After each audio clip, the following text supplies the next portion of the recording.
Chers compatriotes, ce Noël, nous avons prié pour la bonne volonté, la paix et la justice entre tous les citoyens. Alors que nous attendons avec impatience l'avènement de 2020, nous ne pouvons pas oublier que le nombre de personnes actuellement en détresse dans notre pays est sans précédent dans l'histoire de notre jeune nation. L'inimitié et la peur ne doivent jamais devenir les forces qui guident notre nation. Toute politique accompagnée de l'arrogance et de l'oppression ne saurait prospérer. Personne ne peut en sortir victorieux, car tout le monde pense qu'il sera vainqueur. La sauvagerie de Boko Haram continue de menacer la vie des citoyens de la région de l'extrême nord, tandis que la région de l'Est, la population croissante des réfugiés fuyant un pays voisin constitue un véritable défi pour les conditions de vie des peuples hospitaliers et pacifiques de cette région.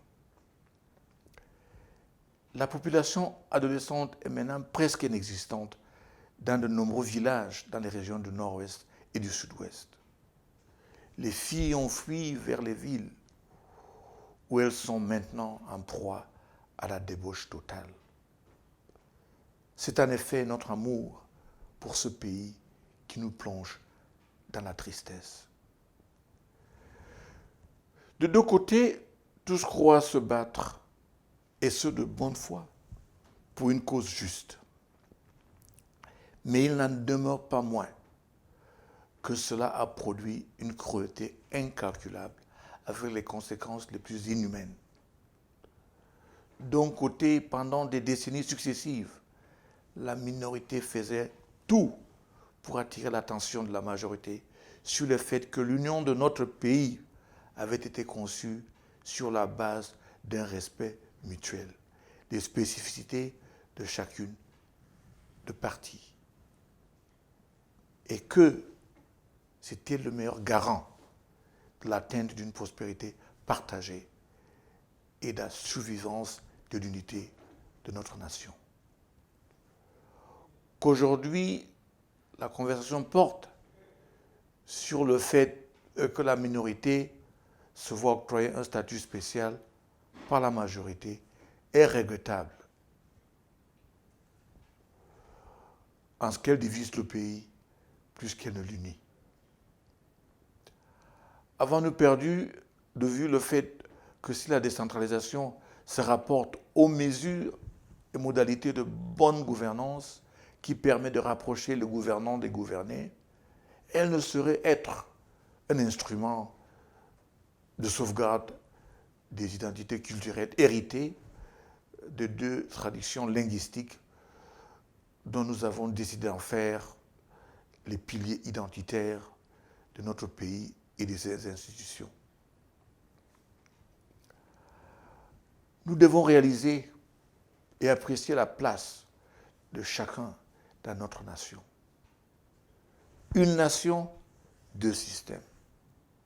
C'est ça la prémisse simple et fondamentale sur laquelle notre nation a été fondée en 1961. Des blessures, de la mort et de nombreux autres sacrifices et de réaffirmer ce principe en choisissant le chemin de la paix. Le gouvernement a le rôle le plus important à jouer à cet égard. Il doit y avoir un dialogue qui se penche sur les réelles préoccupations du peuple, pas un dialogue qui cherche à convaincre le peuple que le gouvernement serait préoccupé. Le peuple sera impliqué dans un tel processus lorsque la confiance sera rétablie et tous les soupçons dissipés. Des lois, certes, peuvent être adoptées et de nouvelles institutions créées, mais tant que la confiance ne sera pas rétablie, nous serons toujours un pays du gouvernement pour le gouvernement et par le gouvernement. Et le peuple sera laissé pour compte. Pour que des oligarques qui ont pris la nation en otage continuent à se battre pour la succession parce qu'ils sentent la transition s'approcher. Puisse l'esprit de confiance qui grandit avec la paix et la joie nous apporter la liberté et justice en 2020. Ce n'est qu'alors que nous pouvons commencer à reconstruire notre nation et les liens que certains ont tenté imprudemment de détruire. Dans tout cela, il faut saluer la prise de conscience du fait que notre pays est effectivement en panne. L'Afrique s'oriente actuellement vers des changements majeurs.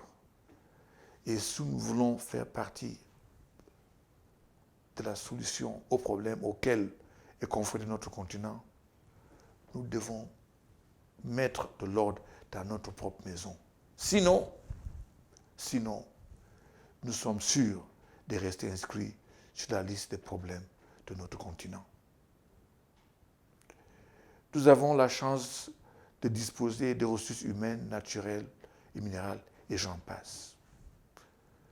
Nous sommes aussi stratégiquement positionnés sur le continent. Et nous parlons les deux langues nationales les plus utilisées dans le continent. L'échec ne saurait être une option pour cette grande nation.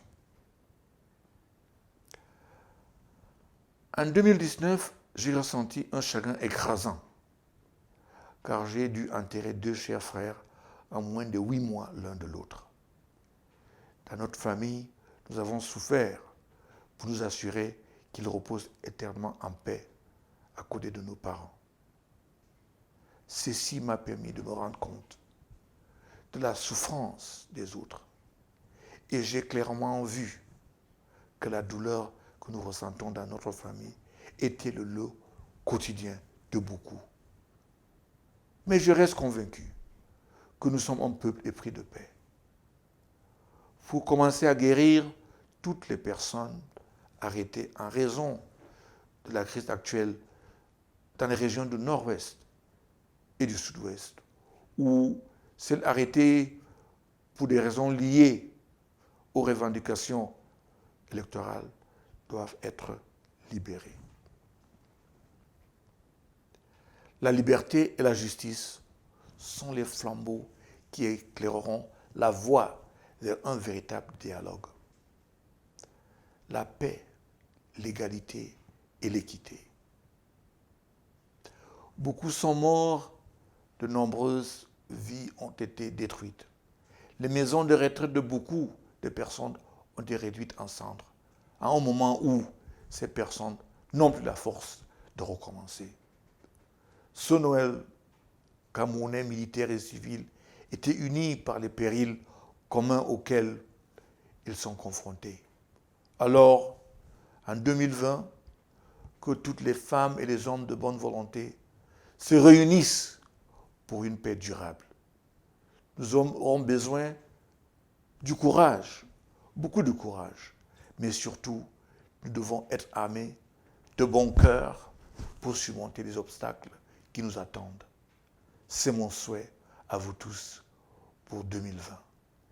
Les chrétiens du monde entier viennent de célébrer Noël. Les femmes et les enfants sont les principaux acteurs de cette fête. L'amour que nous avons pour eux devrait nous faire nous engager tous pour la paix. La vengeance, vous savez, est le plus grand ennemi de la paix. Et la retenue et la tolérance ne sont absolument pas des signes de faiblesse. Comme l'a dit le soldat inconnu, la guerre atteint toujours des profondeurs de l'horreur à cause des idiots qui perpétuent la terreur de génération en génération, prétextant de la vengeance. Je voudrais également implorer ceux d'entre nous qui sont impliqués dans la politique de comprendre avec quelle facilité la politique peut devenir un outil de division, de discrimination et, comme nous voyons maintenant, de haine. Nous devons veiller à ne pas risquer la paix de notre nation au service de nos intérêts et de nos ambitions personnelles. Comme l'a dit le président Kennedy, le leadership et l'apprentissage sont indispensables l'un de l'autre. Selon John Maxwell, le pessimiste se plaint du vent et l'optimiste attend qu'il change. Et le leader ajuste les voiles, alors que nos leaders ajustent leurs voiles.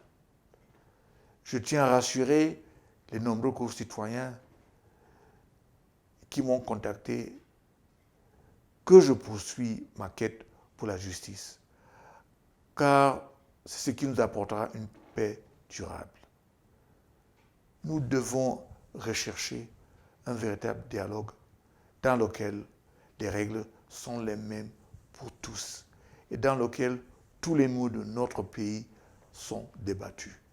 Rester dans le déni, c'est être prêt à tourner le dos à la paix et à mettre en danger l'union et la vie de nombreux de nos citoyens innocents qui ont souffert et sacrifié plus qu'assez. Que Dieu nous bénisse tous.